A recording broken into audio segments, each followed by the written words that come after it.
दोस्तों नमस्कार। आप हमें जानते हैं और हम भी आपको जानने लगे हैं, क्योंकि काफ़ी लोग कमेंट्स भी करते हैं। आज हम बहुत इम्पोर्टेंट टॉपिक पे बात कर रहे हैं और मेरा एक ही रिक्वेस्ट आपसे कि इस वीडियो को कम से कम आप पूरा देखिएगा। बहुत लंबा वीडियो नहीं होगा, पूरा देखिएगा, क्योंकि ये बहुत इंपॉर्टेंट बात है। ठीक है, क्यों हम ये बात आपसे कर रहे हैं? इसीलिए कि भारत का संविधान जो है, आर्टिकल अगर आपको मालूम हो 51A, ये हमारा फंडामेंटल ड्यूटीज़ की बात करता है, मौलिक कर्तव्य की बात करता है। और इसमें एक सेक्शन है scientific enhance to scientific temperament in society, कि समाज में वैज्ञानिक दृष्टिकोण को बढ़ावा दीजिए। तो मुझे लगता है कि ये मेरा एक संवैधानिक कर्तव्य है कि मुझे ये बात लेके आपके पास आना चाहिए था। इसीलिए हम ये वीडियो आपके पास लेके आ रहे हैं, नहीं तो इससे हमें कोई बेनिफिट होने वाला नहीं है यार। ठीक है, तो चलिए हम किस बात पे आपके पास ये वीडियो लेके आए हैं, तो कंप्लीट इस वीडियो को देखिएगा। हम मेंस आंसर राइटिंग की बात कर रहे हैं।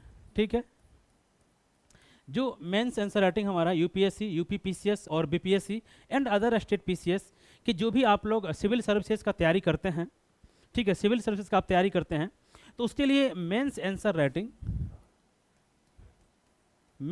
राइटिंग बहुत ही एक इम्पोर्टेंट फैक्टर है, सिलेक्शन में एक इम्पोर्टेंट फैक्टर है, आप भी जानते हैं।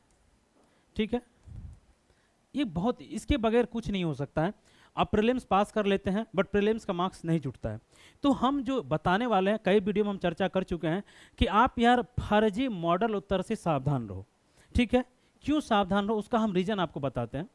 आइए जी, बहुत सारे कोचिंग वाले क्या करते हैं, वो 70 टेस्ट कहाँ पे, देखिए फ्रॉडगिरी कहाँ पे चल रहा है, उस फ्रॉड को हम आपके सामने ला रहे हैं। ठीक है, इसलिए ला रहे हैं कि हम भी एक कोचिंग संस्थान चलाते हैं, बट यार हमारा संवैधानिक कर्तव्य है यार कुछ आपको बताने का, इसीलिए हम बता रहे हैं कि आपसे कहा कि 70 टेस्ट का हम सीरीज चला रहे हैं, कोई कहा कि हम 100 टेस्ट का सीरीज चला रहे हैं। ये बहुत बड़ा फ्रॉड चल रहा है मार्केट में यार, ये बहुत बड़ा फ्रॉड चल रहा है, और विशेष करके हिंदी माध्यम के साथ तो इतना फ्रॉड हो रहा है, आप जानते हैं। बताना मेरा कर्तव्य है, आप आज़ाद देश के आज़ाद नागरिक हैं, आपको सुधरना है सुधरिए, नहीं सुधरना है नहीं सुधरिए, हमें कोई दिक्कत नहीं है। ठीक है, लेकिन हमें लगता है कि बताना चाहिए था, उससे हमें सेटिस्फेक्शन मिलती है, इसलिए हम आपको बताते हैं। और इसमें यदि कुछ कमी लगता है तो आप हमारा आलोचना कर सकते हैं। ठीक है, बेशक हमारा आलोचना कर सकते हैं, हम आलोचना का हमेशा स्वीकार करते हैं, उसका स्वागत करते हैं, ना कि हम उसको कोई प्रतिक्रिया, नेगेटिव प्रतिक्रिया देते नहीं, हम आलोचना का स्वागत करते हैं। देखिए इसमें क्या होता है, आपसे कहा कि ये टेस्ट है, हमारा शेड्यूल है, इसमें क्या किया आपसे कि हिस्ट्री का कुछ टेस्ट लगा दिया। सपोज कीजिए कि इन्होंने हिस्ट्री का टेस्ट लगा दिया 10, पॉलिटी का टेस्ट लगा दिया 10, इस तरीक़ा से अन्य सब्जेक्ट इकोनॉमी का टेस्ट लगा दिया 10, इस तरीक़ा से वो क्या किया, टेस्ट लगाते लगाते आपको 70 टेस्ट पूरा दिया। ठीक है, इसमें कुछ सेक्शनल टेस्ट लगाता है, जो फ्रॉडगिरी चलता है हम उस पर बात कर रहे हैं। आपसे कुछ सेक्शनल टेस्ट लगाया कि भाई ये सेक्शनल टेस्ट है और ये हमारा फुल लेंथ टेस्ट है।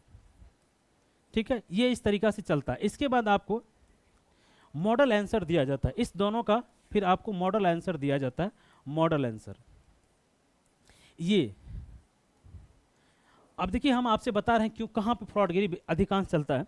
यार लक्ष्मीकांत का आप किताब उठाओ, आप नितिन संघानिया किताब उठा लो, आप इकोनॉमिक्स से रमेश सिंह का किताब उठा लो, आप किसी भी हिस्ट्री से आप स्पेक्ट्रम का किताब उठा लो।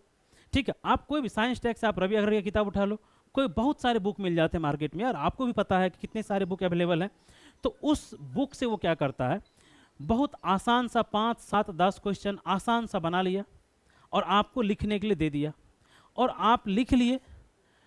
और उस पर आप जानते हैं कि मुखर्जी या किसी भी जगह का एक बहुत अच्छा कोटेशन होता है मेंस पे आंसर, अच्छा प्रयास। ठीक है, अच्छा प्रयास, ये लिखा होता है, और फिर वो सेटिस्फेक्शन के हिसाब से बहुत बड़ी बड़ी कोचिंग ये काम करती है। आपको बैठाता है, यदि 10 मार्क्स का क्वेश्चन है, 10 मार्क्स का सपोज ये क्वेश्चन पूछा गया है, तो आपको बैठा देगा कितना, 5 नंबर 6 नंबर के आसपास आपको बैठा देगा, या 4.5 नंबर। तो ये इतना मार्क्स आपको कॉपी पे दे देगा, आप भी खुश और टीचर तो खुश है, क्योंकि आप जानते हैं वो आपको खुश करेगा। यदि आपको खुश नहीं करेगा तो आप उसके यहाँ एडमिशन नहीं लेंगे, किसी को रिकमेंडेड आप नहीं करेंगे।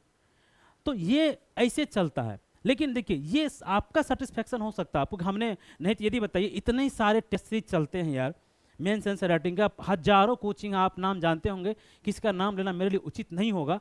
तो फिर आखिर हिंदी माध्यम, विशेष करके हम हिंदी माध्यम की बात कर रहे हैं, हिंदी माध्यम का रिजल्ट इतना डाउन क्यों है? प्रीलिम्स जितना लड़का क्वालिफाई करता है उससे कम मेंस क्वालिफाई करता है, बहुत कम मेंस क्वालिफाई करता है। यदि परसेंटेज आप निकालेंगे तो परसेंटेज में बहुत कम लड़का मेंस क्वालिफाई करता है। क्यों?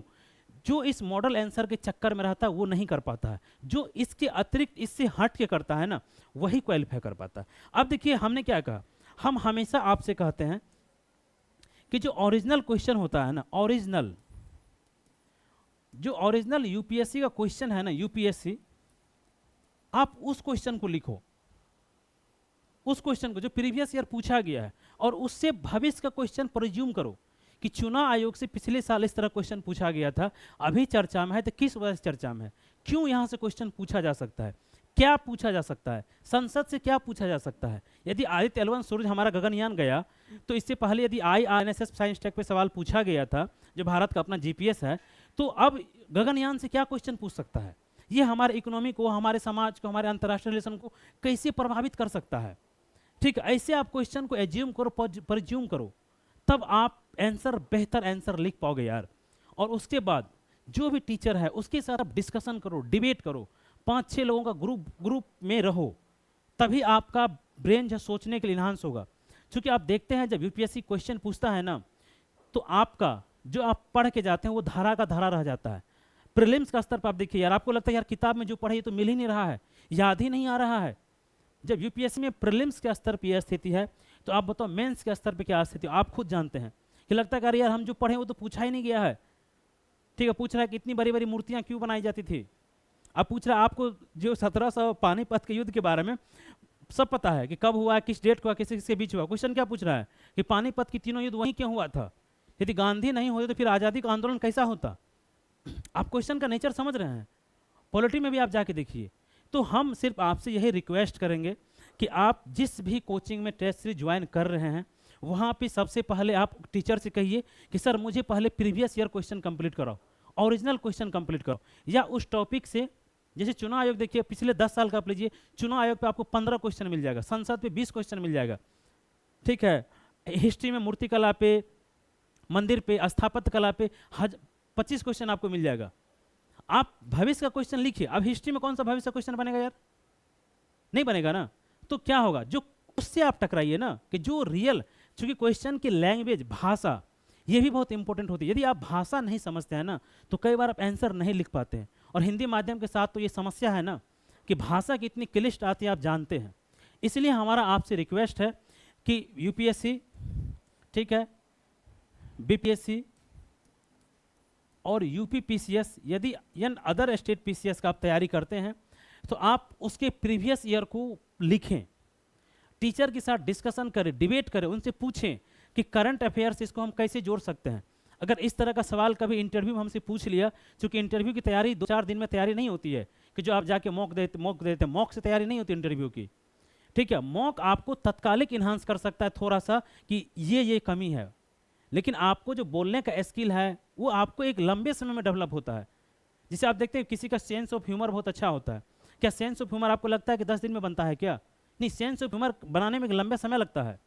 तो इसीलिए हम कह रहे हैं कि आप टीचर से पूछिए, सर इंटरव्यू में यदि पूछ लिया तो इसका जवाब हम कैसे देंगे, मेंस में पूछा तो कैसे जवाब देंगे, करंट से कैसे जोड़ेंगे, इसमें निष्कर्ष क्या लिखेंगे। तो वह इसीलिए हम ये वीडियो आपके पास लेकर आए कि जहाँ भी इस तरह का 70 टेस्ट, ठीक है, 70 टेस्ट, 100 टेस्ट का फर्जीवाड़ा चलता है, आप वहाँ से बचिए। यदि आप नहीं बचेंगे, इसका खामियाजा आपके सीनियर को भुगतना पड़ा है और आपको भी भुगतना पड़ेगा, और इसका खामियाजा मुझे भी भुगतना पड़ा है यार। अगर मुझे नहीं भुगतना पड़ा होता तो हम आपके सामने यहाँ पे टीचर बन के लेक्चर नहीं दे रहे होते, हम भी किसी जिले में लगे होते। ठीक है, लेकिन चूंकि ऐसा सिस्टम मुखर्जी नगर में डेवलप नहीं है कि इस तरीक़ा से बस यही चलते रहता है, इतना टेस्ट लीजिए और चलिए अच्छा पढ़िया सभी कॉपी पर लिखा जाएगा। तो आप जिस शहर में भी हो, यदि आपको इस तरह का सुविधा नहीं मिलता है टीचर्स डिस्कशन और डिबेट का, तो आप हमारे दिए गए नंबर पर हमसे संपर्क कर सकते हैं, ऑनलाइन ऑफलाइन किसी भी मोड में। ठीक है, किसी भी आप मीडियम को, हिंदी माध्यम के, इंग्लिश माध्यम के हो, लेकिन हम ये नहीं कह रहे कि हम ही सर्वोपरि हैं। आप इन तरीकों के द्वारा, डिस्कशन और डिबेट के द्वारा, प्रीवियस ईयर क्वेश्चन को इंक्लूड करते हुए, ओरिजिनल क्वेश्चन को इंक्लूड करते हुए, भविष्य के क्वेश्चन को प्रिजम्स करना जहां सिखाया जाता है, आप वहां मेंस आंसर राइटिंग ज्वाइन कर लीजिए, मुझे कोई दिक्कत नहीं है। लेकिन यदि आपको ऐसी व्यवस्था नहीं मिलती है तो आप हमारे दिए गए नंबर पर हमसे संपर्क कर सकते हैं। मेंस आंसर राइटिंग के लिए और स्टेट पीसीएस आंसर राइटिंग के लिए 2025, जिसको 2025 में मेंस देना है यूपीएससी का, या अदर स्टेट पीसीएस का या किसी भी एग्ज़ाम का, वो आप हमसे जुड़ सकते हैं। ठीक है, ऑनलाइन ऑफलाइन दोनों किसी भी मोड में, और बहुत मिनिमम फीस पे हम तैयारी करवाते हैं। यही संदेश हमें आपको देना था। ठीक है, बहुत मिनिमम फीस पे हम तैयारी करवाते हैं। मात्र हम 1499 रुपया पर मंथ फीस लेते हैं। 1499 रुपया पर मंथ हम फीस लेते हैं। इतना इस हिसाब से देखो, मंथली फीस हम इसलिए लेते हैं कि हो सकता है अगर 2-4 क्लास हमारा आपको अच्छा लगे, आप एक बार पैसा हमें जमा कर दिए और 2 महीना बाद आपको हमारा क्लास अच्छा ना लगने लगे, हो सकता है हम उस अकॉर्डिंग नहीं पढ़ा रहे हैं जिस अकॉर्डिंग हमें पढ़ाना चाहिए था। तो यार मेरे चक्कर में आप अपना समय और संसाधन क्यों बर्बाद करोगे? मत बर्बाद करो, तुम उसी दिन हमें छोड़ के चले जाओ। संसाधन की रिकवरी हो सकती है, समय की रिकवरी नहीं होती है। ठीक है, इसीलिए पर मंथ जहाँ भी जिस संस्थान के द्वारा भी एक बार फीस लिया जाता है उससे तो बच के रहो यार, क्योंकि फीस लेने के बाद मुखर्जी नगर का ये स्टाइल है कि फीस लेने के बाद वो फिर छात्र के ऊपर चीज़ों को छोड़ दे, चूँकि फीस उसको मिल चुका होता है। और पर मंथ यदि फीस लिया जाता है तो वहाँ एक जिम्मेदारी टीचर को लगता है, अगर हम नहीं पूरा करेंगे तो लड़का हमें छोड़ के चले जाएगा। ठीक है, तो ये सब ध्यान रखो यार। यदि आप मेंस आंसर राइटिंग का सिलसिला कहीं पे शुरू कर रहे हो, लिख रहे हो, तो इन सब चीज़ों का ध्यान रखो। किसी नामी गामी कोचिंग के नाम पे तुम जाते हो, चले जाओ, मुझे कोई दिक्कत नहीं है, लेकिन उसका खामियाजा आपको भुगतना पड़ेगा। अगर इतनी बड़ी बड़ी संस्थानें चलती है और अगर इतना ही शानदार पढ़ाया जाता तो फिर हिंदी माध्यम में इतनी असफलता क्यों है? कभी इस पर विचार करना। ठीक है, चलिए, हमें जो बताना था हम आपको बता चुके हैं। ये सारा का सारा हमारा सिलसिला दिया हुआ है। हमारा फ़ोन नंबर हमारे चैनल पे, आपको यूट्यूब चैनल पे मिल जाएगा। आपके यदि कोई दिक्कत हो मेंस आंसर राइटिंग में तो आप हमें ज्वाइन कर सकते हैं, ऑनलाइन ऑफलाइन, हिंदी इंग्लिश किसी भी माध्यम के हो। और ये वीडियो यदि हमारा प्रयास यदि आपको अच्छा लगता हो तो चैनल को सब्सक्राइब कर लो, लाइक करो, और नहीं भी करोगे तो कोई दिक्कत नहीं है, इतना चलता है। ठीक है, हमें जो लगेगा, हम एक संवैधानिक कर्तव्य हमारा, एक ह्यूमन बॉडी, ह्यूमन बीइंग होने के नाते कि हमारा कुछ मानवता है, हमारा कुछ नैतिक कर्तव्य है, तो वो हम आपके लिए लगातार करते रहेंगे। ठीक है, चलिए मिलते हैं फिर किसी अगले वीडियो में। तब तक के लिए आपको बहुत बहुत धन्यवाद, और हमारा बात आप ध्यान रखिएगा। बहुत बहुत धन्यवाद आपको।